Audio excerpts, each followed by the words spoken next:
Hello! Today we're looking at the periwig or peruque. Now peruque is an old French word and it's a corruption of the actual word peruque, meaning wig. So I was having a bit of a debate with somebody online the other day about the powdering of wigs and whether it was actually done to kill the bugs or just a fashion statement. And I believe the answer to that is the period of time. We do know that they did occasionally wash them or even boil them. However, they didn't have the antiseptics and antiperspirants that we have today, and cleaning was laboursome. So like our clothing, it wouldn't have been done on a daily basis, maybe not even a weekly basis. And you know on a really hot day how much you can sweat. So depending on the era, and I'll tell you why in the story of the periwig, why I think that the 16th and 17th centuries powdering was actually used to kill the bugs. We do know that there were poisonous chemicals in the powder.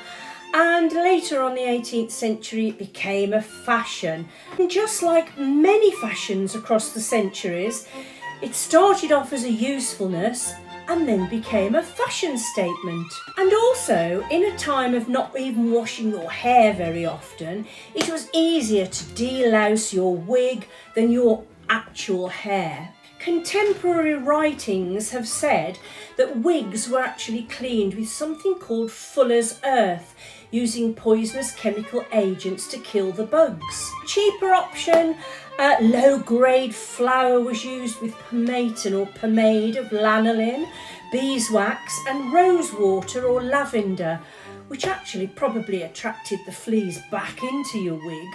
So let's get to the story. Now, the 17th century peruque became fashionable in the UK when Charles II regained the throne after the Restoration in the 1660s. In 1624, the trend was inspired by this guy who was Louis XIII because of his premature balding. And his son, the Sun King Louis XIV, carried on the popularity because of his premature balding.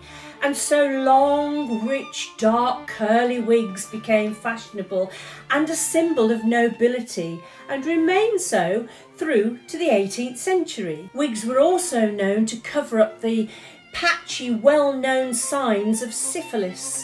By 1665, it was a necessary fashion item for gentlemen's attire in all of Europe. By the 1670s, wigs were long with corkscrew curls. By the 1690s, they went high with a parting in the centre.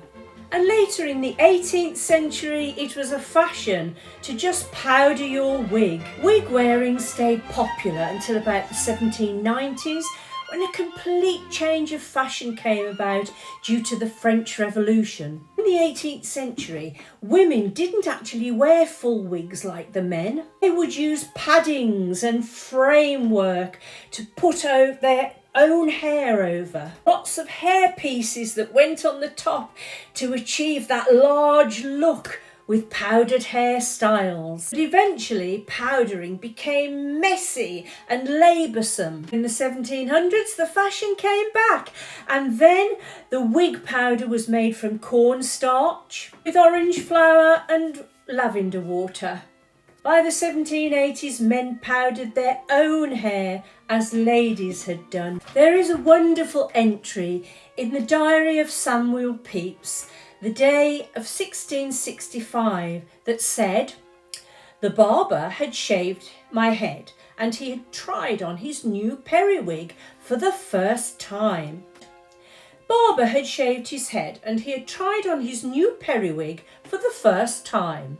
He also recorded the 3rd of September 1665, "Up and put on my coloured silk suit, very fine, and my new periwig, brought a good while since, but Dance not had worn it, because the plague was in Westminster when I bought it. And it is a wonder what will be in fashion after the plague is done as to periwigs. Nobody will dare to buy any hair for fear of infection, that it had been cut off the heads of people dead of the plague. And on March the 27th in 1663 he wrote, I did go to the Swan Inn, and there sent for Gervais, my old periwig maker.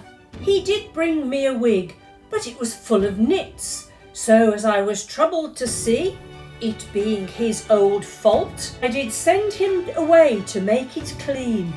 The decline of the periwig in the 18th century came when it was the introduction of a government tax by, in this country first, Prime Minister William Pitt the Younger, at 1 guinea per year for hair powder, leading to an all-natural look. And even though long hair remained for men for a while, it was au naturel. I do hope you've enjoyed another little historical fashion story. If you have, do join me again next time. Until then, bye!